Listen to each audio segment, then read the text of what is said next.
हमारे माताएं, बहनें, नौजवान साथी, बड़े बुजुर्ग, आप सभी का मैं हार्दिक अभिनंदन करते हुए हमारे मंच पर उपस्थित सभी गण्यमान्य अतिथि का मैं स्वागत करता हूं और आप सभी लोगों को जोहार करता हूं। देखिए, अभी हम लोग रंगो नदी विधानसभा क्षेत्र के चुनाव प्रचार प्रसार में नहीं पहुंच पाए।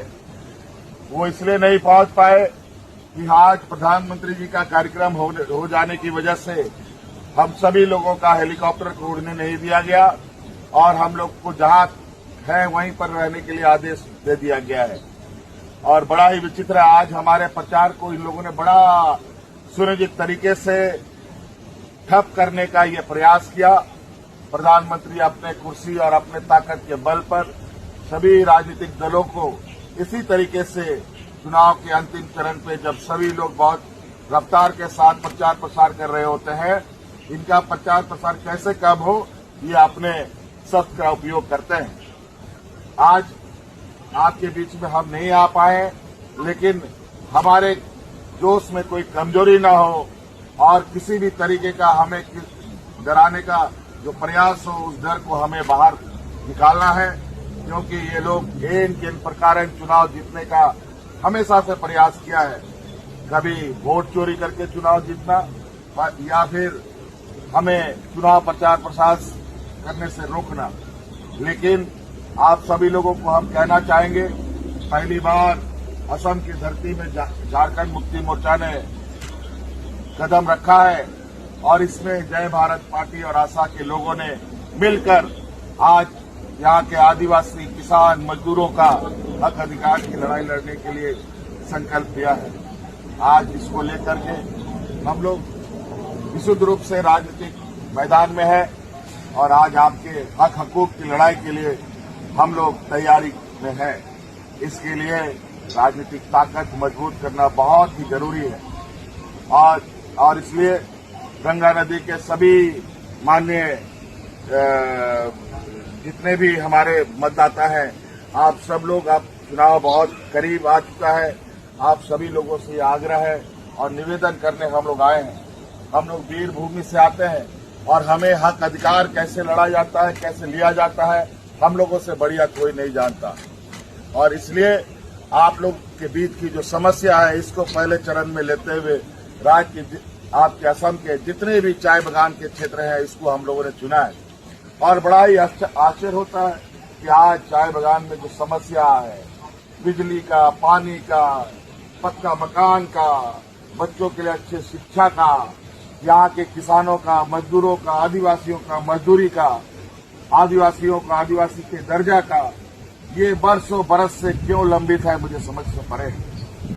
बना था जब बंगाल नहीं बना था, जब उड़ीसा नहीं बना था, और जब आज असम बन गया, बिहार बन गया, झारखंड बन गया, उड़ीसा बन गया, वहां का आदिवासी आदिवासी बन गया और यहाँ के आदिवासी आदिवासी नहीं बन पाए।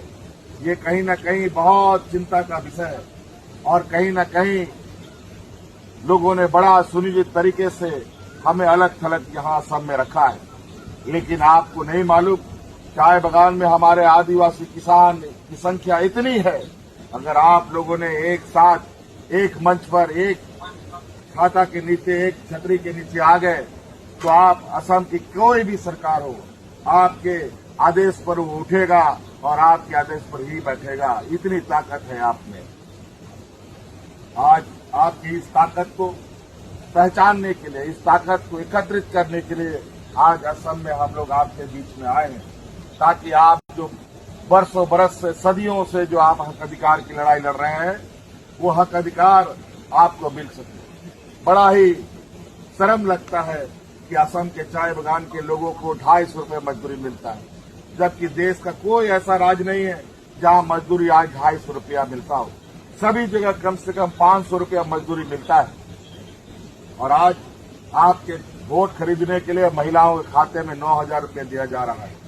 ये 9,000 रुपया अगले 5 साल तक आपको गुलामी बनाने के लिए इन लोगों ने दिया है। 5 साल में एक बार 9,000, ये बड़ा चिंता का विषय है। क्या 9,000 रुपया 5 साल किसी का चलेगा? कभी नहीं चल सकता। आज 250 रुपया में आप लोग कैसे अपना जीवन गुजर बसर करते हैं, ये हमारे लिए बहुत चिंता का विषय है। क्या खाते हैं, क्या आप रखेंगे, क्या घर चलाएंगे, क्या बच्चों को पढ़ाएंगे, क्या बीमारी में इलाज कराएंगे, क्या होगा आपके इस 250 रुपया में। आज इसीलिए आपका न्यूनतम मजदूरी कैसे 500 रुपया हो, ये हमें पता है।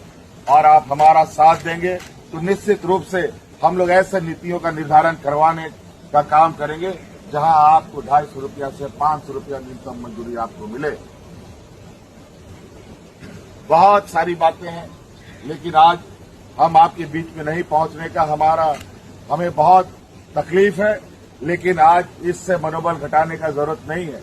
आज हमारे सिपाही आपके बीच में हैं, आज नहीं कल हम आपके बीच में जरूर पहुंचेंगे, लेकिन अपनी ताकत को पहचानिए, एकजुट रहिए और अपने हक हकूक की लड़ाई को आगे अंजाम तक पहुंचाने का काम कीजिए।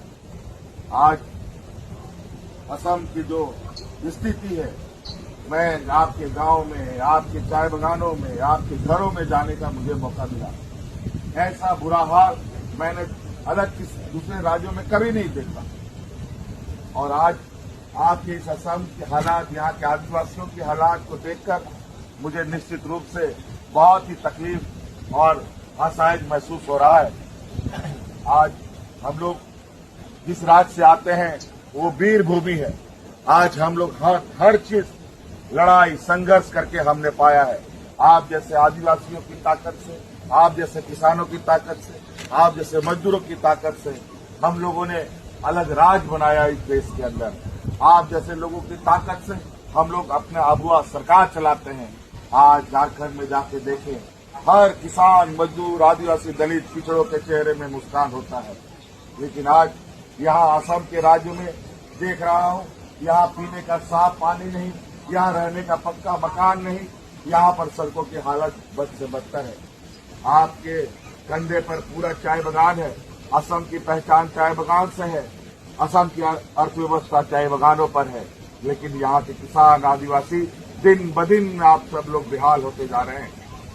ये 250 रुपये ये है आपको वेतन मिलता है, जिससे आप 1 किलो नमक भी ना खरीद पाए बढ़िया वाला।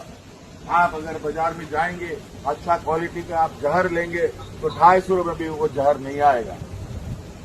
और वो ऐसा जहर मिलेगा कि जिस जहर से कोई आदमी ना मर सकता है ना जी सकता है। आज इसीलिए हमें लगता है ये राज्य की सरकारों ने आप सभी चाय बागान में रहने वाले आदिवासी किसानों को ना जीने के लिए छोड़ा, ना मरने के लिए छोड़ा है।